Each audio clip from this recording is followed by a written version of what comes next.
Hello everyone and welcome to video number 23. I'm using the Paper Smooches Elf Icons Wise Dies, and I die cut my two images that I want to use for my card from Copic quality white cardstock, and then I'm inking up the matching stamps, which is from the Enchanted Elves stamp set, and stamping them onto the die cut pieces with my Memento Tuxedo Black ink.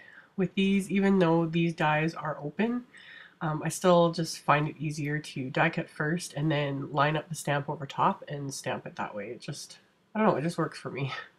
So once I did that, I'm going to color them in with my Copic markers. So I started with a little reindeer, and I'm using E55 and then E57 and E59. So I laid down my 55 and then added the 57 in the areas that I wanted it, and then my darker, which is the E59.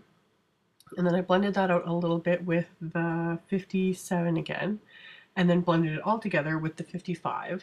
And I found that because the 55 and the 57 are pretty far apart, it needs a little bit more blending, so I went back and added a little more 57 and just kind of went back and forth until I was happy with how everything blended. And it also helps too to let it completely fully dry, because as it dries it changes a little bit. So if you're getting really frustrated with blending and that, let it dry, like walk away, come back to it. Usually it ends up looking a little bit different, or you're happier with it once you've given it a little, like a few minutes. So after that I did his little hooves just in the 57 and the 59, and then his nose was just R27 and 29, so super simple.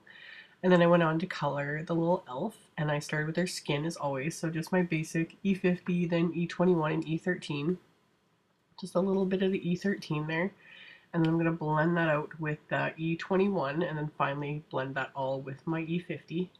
And yeah, sorry if my voice is a little off. I am getting over the flu. That's also why there's been a lull in my videos. I've been going a little too hard trying to get everything done.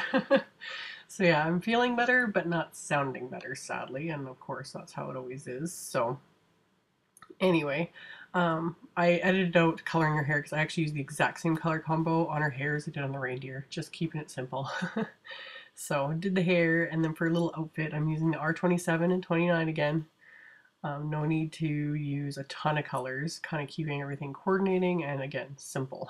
And then for a little outfit I did it in green, so I did YG23 and then added 25, and those two pretty much kind of blend themselves, so I didn't even bother blending them. And then for a little belt and her boots and her little leggings, I'm using G14 and then G07. And those two are pretty far apart, so I blended them just a little bit just so it wasn't so harsh. And then for a little belt buckle, just a little bit of Y15. And that's all there was to it for the coloring. And then the pattern paper I'm using is the My Mind's Eye 12 Days of Christmas, which I'm pretty sure was another one of my purchases from last year that I never got to use, which totally sucks because this is a really fun paper pad. But yeah, I found that in my stash again. So I die cut it with the new MFT stitched circle dies because I'm obsessed with those. And my original idea was to stamp the sentiment right onto the stitch die with my VersaFine Onyx black ink, which usually works, but I really didn't like how this looked on this because of the pattern paper I chose. I think it was just way too busy. So of course I'm stamping like a sentiment over sentiments, so it just kind of looks stupid. So what I ended up doing was just I die cut another piece of pattern paper, one that was a lot more simple, so obviously you can see the sentiment just stands out on it. So did that a second time, and I was much more happy with that, so I was going to make it work with the idea I had going on my card by just adhering over it. So I just chose a white card base and then adhered the large stitch circle over that. And you could adhere the die cut characters right over that as well if you wanted to keep the card flat for mailing and everything, but I wanted to pop them up on dimensionals just to give it that little extra something.